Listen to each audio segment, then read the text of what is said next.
Hey there, it's Dave Does from Telescribe, and with me is Andy Edwards from Nomadic Rain and Kirk Houghton from Screen Blast Repeat, and you are watching ADK Rock and Metal.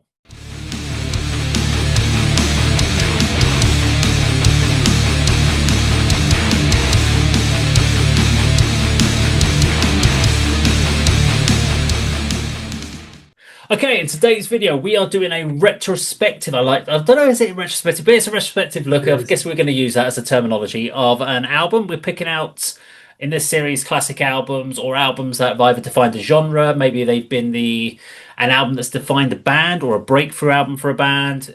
There's a reason we picked it, and the one we picked today is an album that's turned 30 this year. This is Paradise Lost, and it's their album Draconian Times. Let's head over to Kirk with a little bit of information about this album. The fifth LP of their career, Draconian Times, is the biggest selling album in the Paradise Lost catalogue. Fans often cite it as their last great record in a succession of four classics, starting with 1991's Gothic and covering 1992's Shades of God and 1993's Icon LP. Abandoning all last traces of death metal that lingered in their previous two albums, this record is Paradise Lost's equivalent of Metallica's Black Album. Nick Holmes harnessed his masculine Hetfield voice and added a tinge of sorrow to it. Gregor McIntosh rediscovered his love for the debut Sisters of Mercy album, and the rhythm section imagined themselves playing heavy metal for the masses in German arenas. Commercially, it shifted 500,000 units worldwide, mainly in Northern Europe, though it also crashed into the mainstream in Britain, where it hit the number 16 spot in the album charts. For a short while, it turned Paradise Lost into genuine rock stars in Mitteleuropa and Scandinavia, and would lead to them signing with EMI Germany after 1997's One Second album. Today, its influence is immense. Everyone from Lacuna Coil to Swallow the Sun to Pallbearer and Delane would not exist without this album, nor would the hundreds of goth metal groups that keep the underground scene alive in Germany and Austria to this day. They'd never be the same band again after this record, and Draconian Times represents the closing of a glorious chapter in the Paradise Lost story before they reinvented themselves as a Depeche Mode meets gothic rock concern on the periphery of the late 1990s mainstream. Okay, let's kick into our first discussion topic about it. And I like the fact that you mentioned in the little video there, Kirk, about Sisters of Mercy, because I really picked that out in on Hallowed Land. You really hear Sisters of Mercy, Gary Newman-esque 80s kind of that gothic vibe to it. So I'm glad you kind of picked that out as well in your topic. But let's talk about the first thing. So we're going to pick out our what is maybe our one, two, up to three, I suppose, favourite songs. I'm going to pick two, but we've got to throw it to Andy first. What are your favourite tracks from this album? Do we just list them or talk about them? Pick two. Pick two and give us an analysis. All right. Well, my two favourite tracks from this album are the very strong opener, Enchantment, and Forever Failure. All I need is a simple reminder, a breakdown, frail affairs. Interesting. Okay. Why is that then? Well, as I said, Enchantment is a very strong opening track in my opinion. So strong, in fact, that looking back at Paradise Lost sort of set list over the last couple of years, it's been the opener for their sets in sort of 23, 24. Just like the way it introduces us to the album, really, the sort of nice piano intro that sort of replicates the melody of the main riff. The vocals on the first verse have got that sort of choral effect as well, and spoken word as well. To me, it's not a million miles away. It's very, very close to the material on the preceding album, Icon. So that's probably why it's such a strong one for me. It's got anguish in Nick Holmes' vocals, and it's got that sort of plodding doom tempo, which obviously I love. So I think probably the main reason is that it could have been a track from Icon. It's very, very similar in vein to that. You must feel frustration, 'cause you find the sun's temptation. Forever Failure, again, same sort of reasons really. I like the Charles Manson samples at the beginning and throughout the track. It's got that sort of classic Paradise Lost sort of song format with the hanging power chord with like Gregor McIntosh's sort of lead lines over the top of it. That's sort of what they're sort of known for, their sort of trademark sound.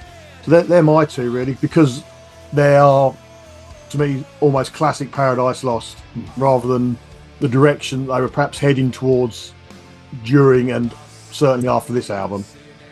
So I find it interesting when you mentioned Forever Failure, because my notes around that song talk about, I wrote it as, this is what I would say is a quintessential Doom track. That's just screams Doom. Whereas you talk about other songs on this album where you might say there's big Doom elements, but they've got rock elements, they've got some gothic styles, they've got other elements. This to me was like, this is just a pure Doom track. I would have put money that this would have been in your top two. Enchantment is also in my one of my top two. The thing I love about this, it's a great way to introduce the album.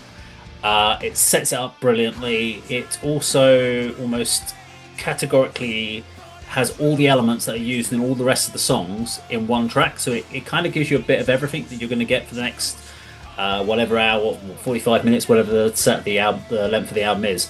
But I love the layered choral vocals that go behind the verses. The oh, and then the second time it comes around, there's another layer of that going on to it. I'm like, fucking hell, that is a wall of vocal sound.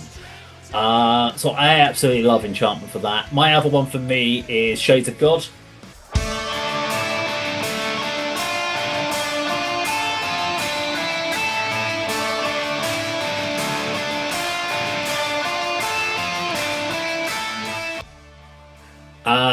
For me, the reason I love this track is it is one of the best introductions to a song I've actually ever heard. It's a banging track and one of the best metal songs within this genre, in my opinion, because it's just a great track overall, and it builds. It's not just an atmospheric piece, it's a great introduction. Again, you could have easily thrown this at the start of the album and it would have been an absolute cracker way to start the album as well. But Hallowed Land would have also been in there. That was my other third if I would have picked one, but they were definitely Shades of God and Enchantment were my top two. How about you, Kirk?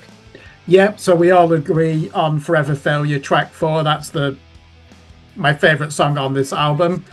I don't really see it as doom metal, but that's just probably because when I was listening to it in 2000, I was listening to a lot of Alice in Chains and music like that, which I don't really associate with doom. However, as you've correctly pointed out, Dave, grunge is very close to doom metal, certainly with Soundgarden. Andy's space of disgust. Yeah, it's basically like an artsy version with a bit of punk in there. Forever Failure, an exquisite song. I agree, quintessential. It's at track number 4. I like how it starts with the Charles Manson interview and then launches straight into like an anthemic melodic doom riff, really, isn't it? With Holmes belting the vocals from the first verse. Now, the clever thing here is how the chorus is a reverse of the traditional 1990s rock formula of clean guitars for the verse and distortion for the chorus. They didn't invent it. I would say Metallica did with The Unforgiven on the Black Album, because they consciously reversed it. However, McIntosh adds an instrumental post-chorus here. So there are no vocals to it, but it's still part of the chorus. And I've got to say, lyrically, finest song on the album. That chorus, are you forever, loss of purpose in a passive life, are you forever pale, regarded as a waste of time. Beautiful, very poignant. Now, this is going to surprise you. My second favourite is because I really went out of my way to explore side B. There's a song on there, track number 10, called Hands of Reason.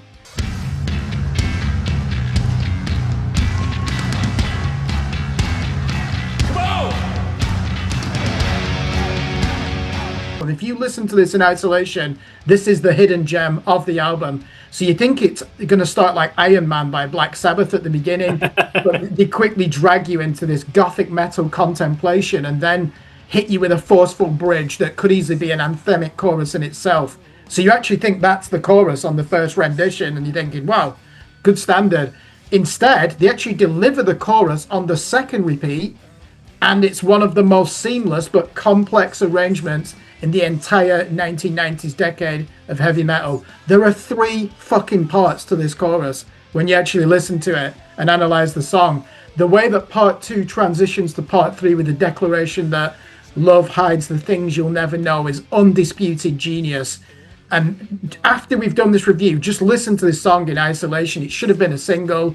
And it also has Gregor McIntosh's finest solo here with a flash of like legato fretting. So this is a song that fans even forget about. I'm not doing it to be different. I've listened to this so many times, and I am absolutely convinced that track number 10, Hands of Reason, is as good as Forever Failure. So yeah, they were my two. In terms of, I'll quickly just pick up, I agree on Enchantment, which we don't really need to go into when we talk about the opening song later on. Phenomenal track, and I remember them playing that when I went to see them on the 2001 Believe in Nothing tour, and it was clearly the standout moment. So what do you think are the three high points of the album then, Dave? Should we start with you? Or not necessarily three, what are the high points in your opinion? So I've got a high and a low, really. So there's not particularly any three, but I would say that what was good but is also bad in a way, it's actually, depending on how you look at it, is the fact that you've got some really good hooky tracks early on in the album. So when you're looking at Hallowed Land, Last Time, Once Solemn, these are really hooky tracks. Well, I mean, Once Solemn is just a full energy and fueled song. It's brilliant. It gets you going. Last Time, if you don't remember that chorus by the end of the song, you've got real issues in your life, because that is the easiest song to sing along to.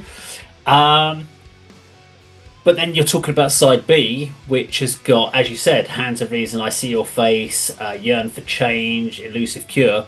I listened to all those songs, and by the end of the songs, I couldn't remember anything about those four tracks. They're completely forgettable, and you kind of go in the sense of this. To me, the weakness of this album is this is an album that hasn't got a clear sense of identity of what it is. And it's interesting when you talk about in your like little VT at the beginning, you've got the Kerrang magazine going on about the new Metallica. I don't see that here, because you listen to a Metallica album, there's a consistency from start to finish. The songs kind of, it's almost like they wrote the first half of this album with commercial hits in mind, and then they went, we're going to revert to doom and darkness and heavier stuff for the second half of the album, and slow it all down and make it a bit more obscure. It's almost, it is an album of two halves. They could have split the songs up and made them separate, but when you take those first three tracks in a row, if you were to take those first three tracks and play them to someone, then take the last three tracks and play them to someone, they'd be like, are you sure this is the same band? Because they do feel very different, and I'm not sure, listening to this track from start to finish, if that works as well as it may do back in the day. Because I remember when I listened to this back in the day, I don't remember any of these songs at the end. I just remember the singles and the hooky songs at the beginning, because that's all we ever listened to. We never gave the time of day to the end tracks. And that's why it was a lot harder this time to actually go and spend a lot more time going through these tracks, going, I've got to give these the time of day they deserve, and see if there's something in there. But I found it really hard to actually write some clear notes on what they made me feel on. But what about you, Andy? Strengths and weaknesses on this? Yeah, I'm going to encapsulate in one sort of conversation the strengths and weaknesses. I agree with a lot of what you say, Dave. I've noted down that the tracks on the second half of the album, if you was to say to me, Yearn for Change, Hands of Reason, I wouldn't know them as Paradise Lost songs. I don't know why they haven't registered with me as tracks on this album. You know, it's almost like completely new. Some of those I recognised and were familiar with when I played the CD and the album again. Some seem like brand new songs. So I must have tuned out, I think, at Shadow Kings because I've got the CD. But sort of Shadow Kings onwards, it's almost like new material for me. Like you, I think there's a real mix and not a real sort of sense of direction as to what they're trying to achieve. It's a random mix of typical classic Paradise Lost signature sound mixed with, like, you know, faster up tempo, almost pop commercial songs, aren't they? Well, I was going to say, like, if you were to say something like Once Solemn, to me, I made a note of, this is the Ramones does Doom.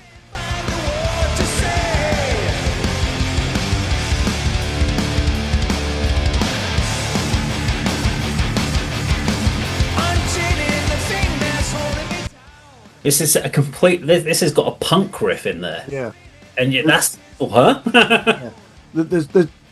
I don't remember this being used so frequently throughout an album, but there's 4 or 5 songs that feature just very simple, almost quick tempo, open or chord riffs with minimal sort of tracks from playing from Gregor McIntosh over the top. Sometimes there is, sometimes it's just literally. So they are the new Metallica then. Yeah.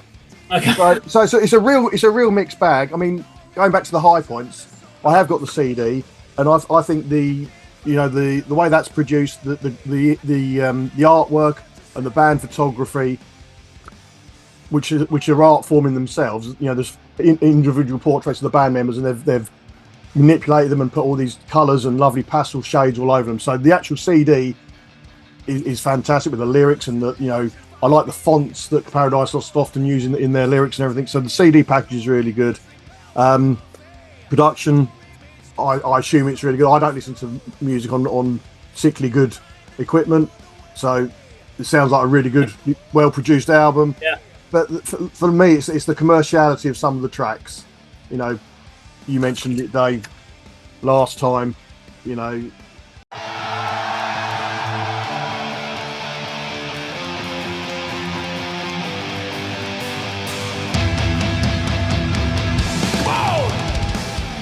You can almost dance with some of them, can't you? You can just, but yeah, it's just very strange that the second half is almost like new material in songs and titles. Yeah, I mean, I agree. To me, that was always the problem I had with this album. I could never get into side B. I couldn't remember any of the songs. And it's only in the last 2 years where I remember picking it out from a CD shelf and thought, right, I'm going to start at Shadow Kings or track number 7, and that's when Elusive Q, and that's when I started to understand side B. For me, the high points, vocal performance by Nick Holmes, even the closing track, Jaded, is a high point because of his delivery. He's really pushing himself on this, even to the point, as I might mention later on, where he's almost about to crack or pop when he's trying to hit the higher range of the baritone notes, but he pulls it off, which, of course, you should be able to do in the studio because you're not going to do it in one take. He certainly does on that track, Kirk, doesn't he? Jaded, I noted the vocals are trying to go as high as possible, isn't he, yeah. on that? I like the crunchy guitar tone and its wonderful fusion of melody and bite, especially Hallowed Land and the song Yearn for Change, classic Paradise Lost. And then there's a moment in Hallowed Land, the drop out to piano and drums in the bridge to the chorus is glorious. You just don't see it coming, and they layer it with this power chord, which they allowed to bleed through the amps, and it really brings you into that anthemic part. The weakness is there aren't any gold standard riffs on this album. Andy, you pointed it out. There are many, which is just down-picking power chords. But that's because by this stage, all the guitar serves the song and the vocal lines, and occasionally that becomes a weakness. Great guitar tone, plenty of palm muting, nothing imaginative like 1992's seminal Shades of God album, which is arguably, other than Carcass Heartwork, the finest metal album that comes out of Britain in the 1990s, just for riffs alone. They've really reined that in. It's still heavy, it's still a metal record, but yeah, that's why. And Dave, you can't compare it with the Black Album, I agree, because the riffs don't drive the album. The Black Album's all about that, isn't it, still? I would also say too many of the songs here do take the formula of The Unforgiven by Metallica as their basis and structure, certainly on side B. But that's not actually my second gripe. My second gripe, I think the lyrics are too abstract, and you wonder if some of the wordplay is simply to fit in with the rhythm of the guitar. There's a vague, existential loneliness to the lyrics, but they sometimes make no logical sense. For example, in the song Yearn for Change, I'm just going to read out the opening lines. Approaching a silence, a blur of subsidence. Time may heal all troubles. Is that what I've found? The way that he actually sings it, there's not even a question to that last part. It makes absolutely little sense the more I read it back. And sometimes it's like they're just putting words in there for the sake of it, with a real emotional undercurrent. And I can find that slightly irksome. Yeah, there are songs like Forever Failure, which is very clear what the message is, and Enchantment. But there were my thoughts on that. We don't really need to talk about the opening song. Yep. And I knew this would come up because no one's going to mention it because it doesn't stand out really, does it? Thoughts on the closing song, track number 12, Jaded.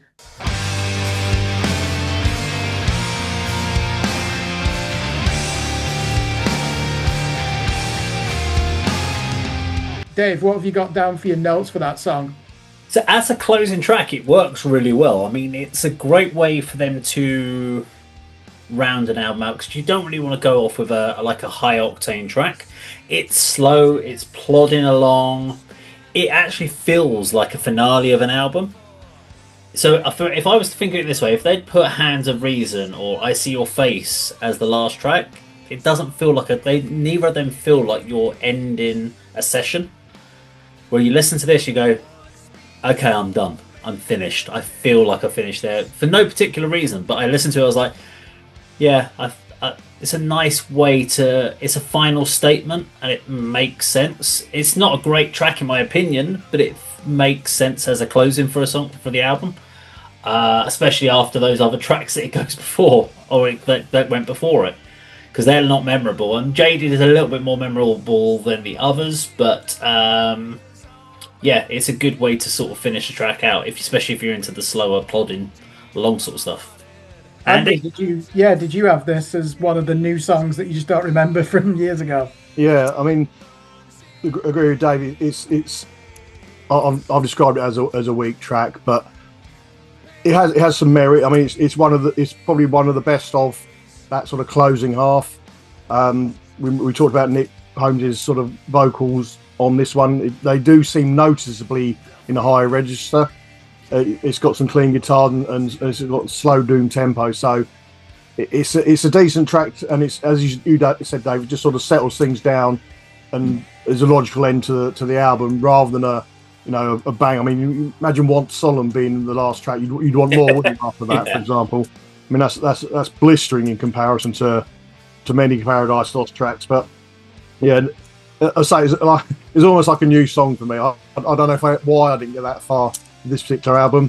It might have been, we're talking the period where I used to sort of record my albums onto cassette tapes, which are only like 45 minutes, and this is at the sort of 46-minute mark, and therefore I probably never heard it. I don't know, but I think with this one, they must have a sense of humour on an album of 48 minutes calling the last song Jaded, because you're about to feel jaded, aren't you? Like, you're pleased it's the last song, but the anguish in Nick Holmes' voice and dejected tempo do give it an emotional poignancy that few other songs can actually match. It's the way he delivers the vocal lines, one of his finest performances.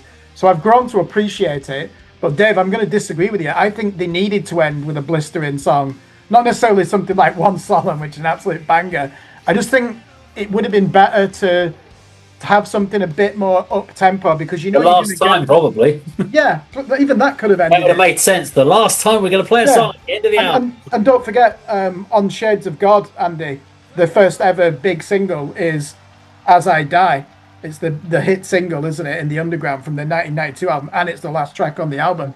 So I think version, Kirk. It's what? I bought the purchase of the vinyl of Shades of God first, and As I Die isn't on it. Oh, is it not? So it is a true single in the sense of the word, in as much as it was a 12-inch with other songs and maybe live, I can't remember, but it was the closing track on the CD. Yeah, it didn't feature on the album, on the vinyl. Right, that's interesting to know. Yeah, I just think this song lingers like Depression. It kind of does make sense to end it like here, but I think they could have got us back on track with something faster. But what do you think of the musicianship on this record? Anything that's worrying? Anything that they could do better? Andy?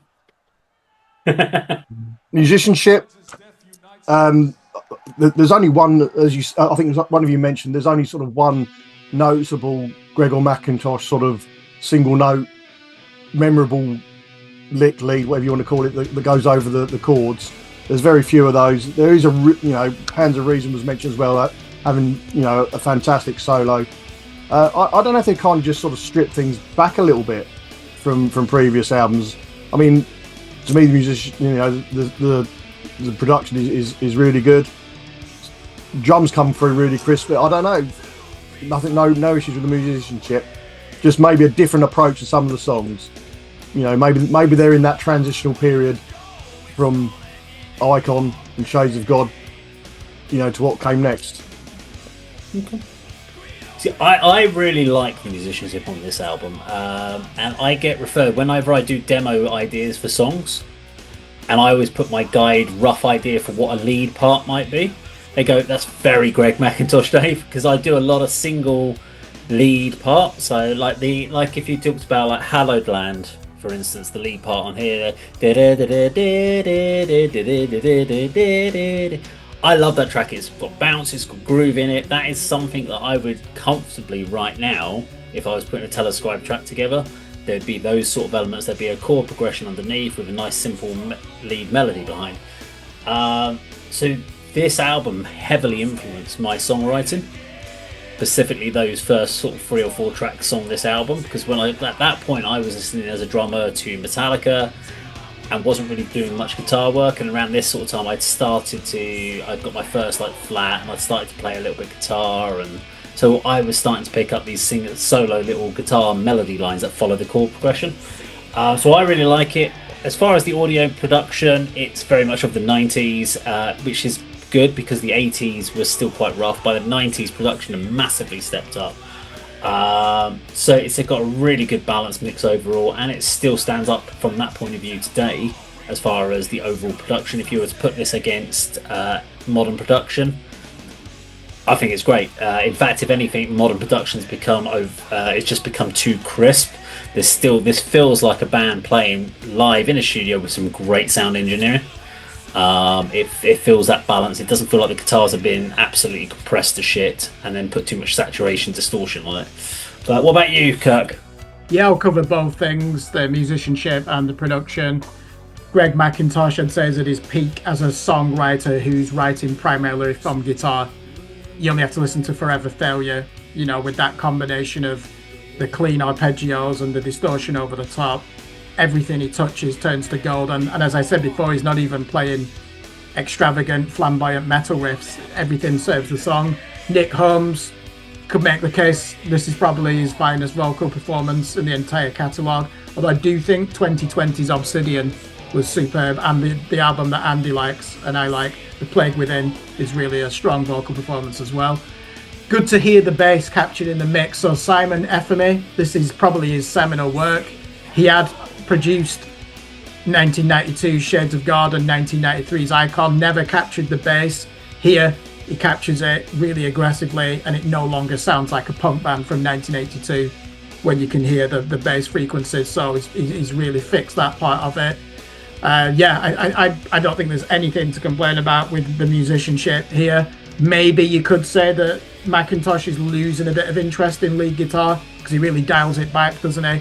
And then he doesn't really play any challenging lead guitar back until 2009, after this record. So, yeah, I guess, Dave, one thing we're always keen to understand, we already know the answer to this. Which is stronger, side A or side B?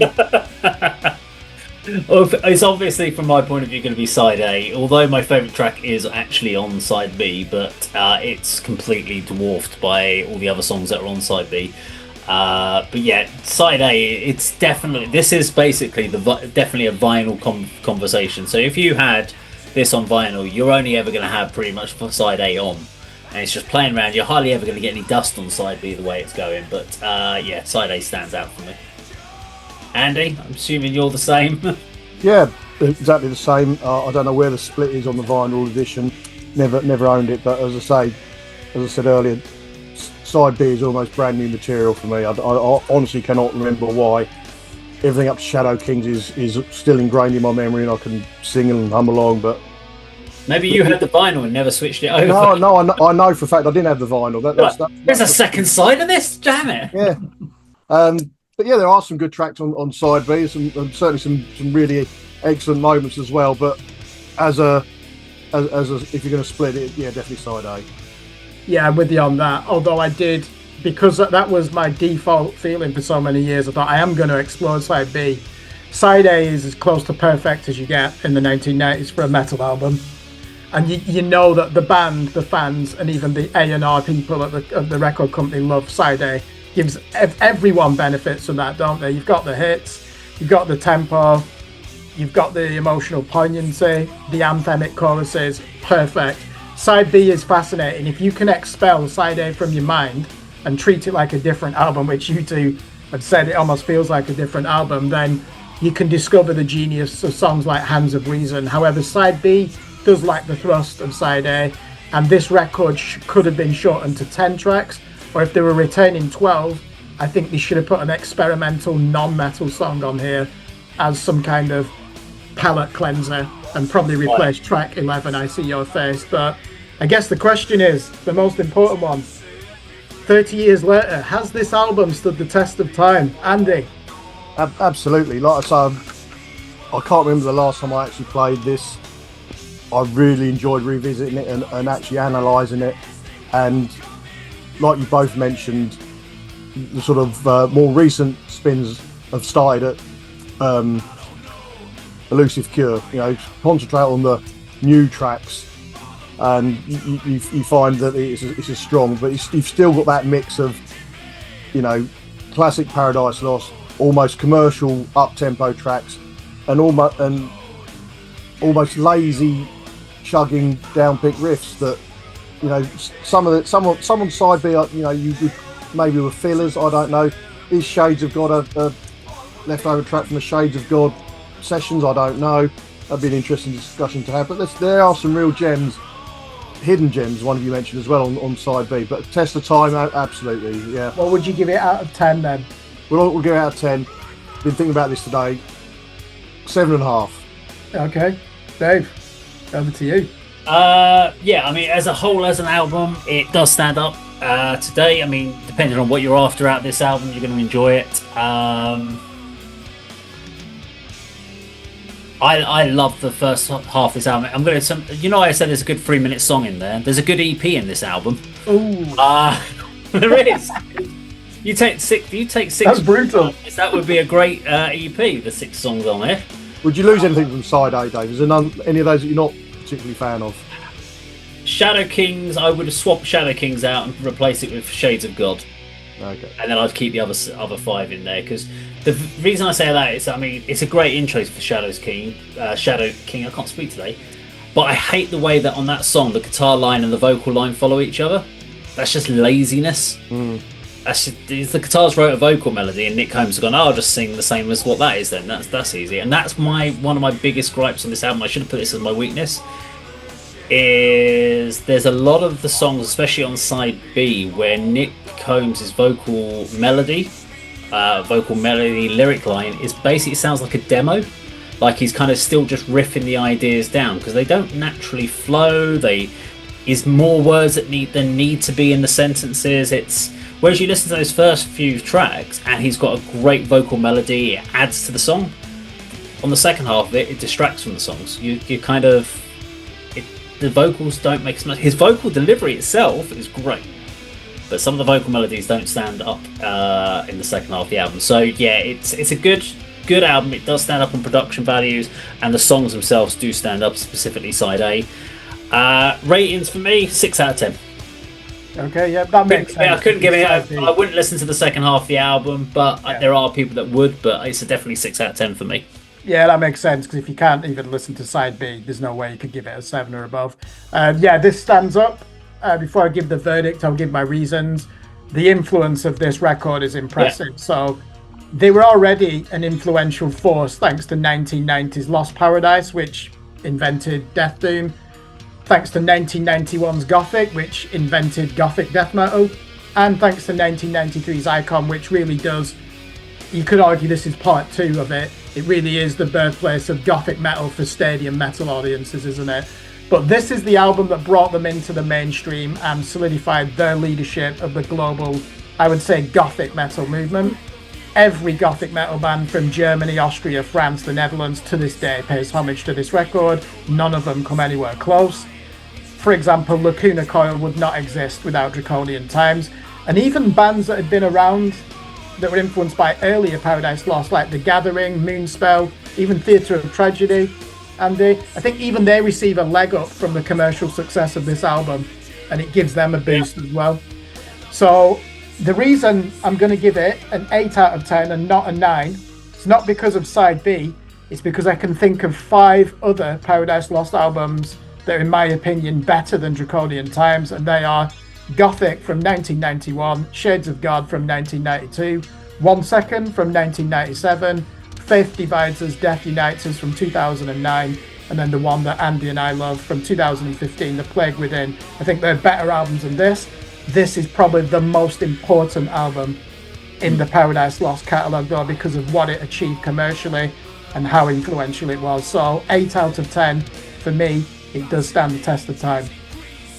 Okay, well, let us know what you think in the comments down below. Do you think it's I think that makes it about a 7 out of 10 as an average for us across the channel. Would you score it higher? Would you score it lower? Let us know in the comments down below. Thank you very much for watching, and we'll see you on another video sometime very soon. Take care.